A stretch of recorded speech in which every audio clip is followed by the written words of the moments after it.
अस्सलामुअलैकुम जी, मैं हूं मोहम्मद अब्बास और ये आप देख रहे हैं काला इंजन। ये इंजन पहले बहुत इस्तेमाल होते थे, लेकिन अब वक्त के साथ साथ ये ख़त्म होते जा रहे हैं। मैंने खुद बड़ी मुद्दत के बाद एक ऐसा इंजन देखा है, ये देखिए आप।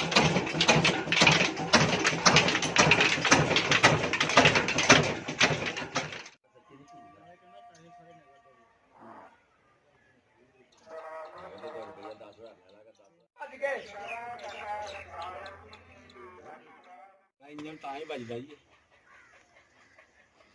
ਹਰ ਬੰਨੇ ਕਾਲਾ ਹੀ ਕਾਲੋਂ ਚੜੀ ਕਿ ਨਹੀਂ। ਅੱਛਾ, ਨੂੰ ਕਾਲਾ ਇੰਜਨ ਤਦ ਹੀ ਜਾਂਦੇ ਨੇ। ਹਾਂਜੀ ਇਹ ਫਿਲਟਰ ਉਹਦਾ ਲਾਇਆ ਹੈ, ਉਹ ਫਿਲਟਰ ਦਾ ਸਾਰਾ ਇਹ ਆ ਇੱਥੇ ਗਿਆ ਨਾ ਹਾਂ, ਖੜਾ ਹੋ ਗਿਆ। ਹਾਂਜੀ ਉਦੋਂ ਗੇੜਾ ਆ ਗਿਆ, ਜਦੋਂ ਕਹਿੰਦਾ ਛੱਡ ਦੇ ਆ ਛੱਡਦਾ ਥੱਲੇ ਫਿਰ ਇਹਦਾ ਸਟਾਰਟ ਹੋ ਗਿਆ। ਜੇ ਥੋੜਾ ਹੋਇਆ ਤੇ ਫਿਰ ਇਹਨੇ ਪੰਪ ਮਾਰਨਾ ਹਨਾ। ਠੀਕ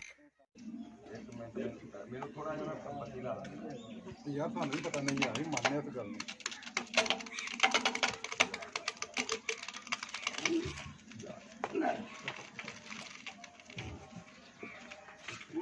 ਘਮਾਉਣਾ ਆ ਜਾ ਪੂਰਾ ਪੜਾ ਕੇ ਜੀ ਪੜਾ ਕੇ ਘਮਾਉਣਾ ਆ ਜਾ ਤੇਜ਼ ਹੱਥ ਕਰਨਾ ਆਪੇ ਕਰਨਾ ਜਿਹੜੇ ਘੁੰਮ ਕੇ ਫਿਰ ਚੱਲ ਜਾਣਾ। ਇੱਕ ਹੱਥ ਲਾ ਇੱਥੇ ਇੱਕ ਹੱਥ ਲਾ ਤੇ ਮੋੜਿਆ ਇੱਕ ਹੱਥ ਲਾ ਉੱਤੇ ਲਾ ਕਾਰ ਦਾ ਬਣਾ ਮੇਰਾ ਖਿੱਚ ਬੜਾ ਕੇ ਜੋ ਖਿੱਚ ਬੜਾ ਆਪਣਾ ਹੱਥ ਵਿੱਚ ਕਾਰ ਕਰ ਜਿਹੜਾ ਵਿਚਾਲਿਆ ਜਰਾ ਵਿਚਾਲੇ ਹੱਥ ਲਾ ਕੇ ਵਿੱਚੀ ਦਾ ਮੇਰੇ ਘਮਾਉਣਾ ਆ ਜਾ ਪੂਰਾ ਜਰਾ ਤੇਜ਼ ਕਰਨਾ ਫੇਰ ਇਹੋ ਜੀ ਜਰਾ ਘਮਾ ਦੇ ਜਰਾ ਤੇਜ਼ ਕਰਨਾ ਫੇਰ ਤੇਜ਼ ਹੱਥ ਪਾ ਤੇ ਤੇਜ਼ ਕਰਨਾ ਬਹੁਤ ਤੇਜ਼ ਘਮਾਉਣਾ ਪੜਾ ਇਹ ਚੱਕਾਂ ਨੂੰ ਘਮਾ ਲੈ ਉਹਨਾਂ ਉੱਤੇ ਚਾਬੀ ਦਾ ਭਾਰ ਚਾਬੀ ਦਾ ਭਾਰ ਖੇਜੋ ਘੇਰ ਪੜਾ ਖੇਜ ਪਾਣੀ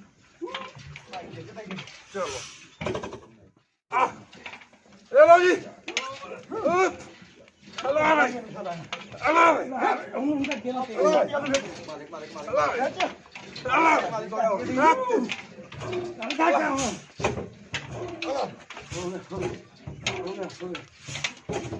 ਹੋ ਗਿਆ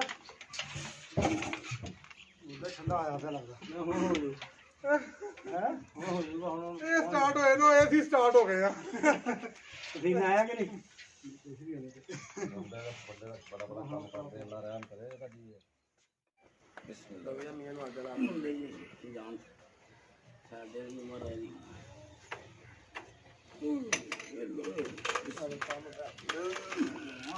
ਹਾਂ ਤੇ ਲਾ ਥੱਲੇ ਲਵਾਈ ਤੂੰ ਪੜਾ ਕੇ ਨਹੀਂ ਪੂਰਾ ਮੈਂ ਦੇਣਾ ਨਹੀਂ ਮੈਂ ਪਾਣਾ ਯਾਰ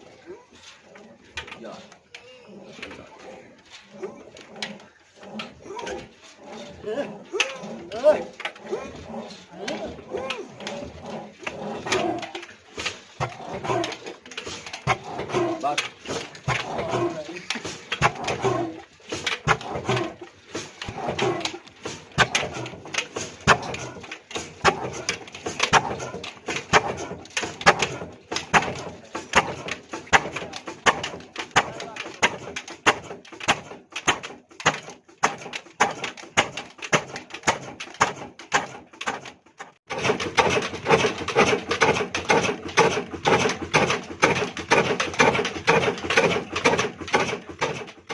ਕੀ ਕਰ ਰਹੇ ਹੋ? ਤੇਜ਼ ਸਪੀਡ ਦੇ ਸੈਟਿੰਗ ਕਰ ਰਹੇ ਹੋ? ਹਾਂ ਸਹੀ।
हाँ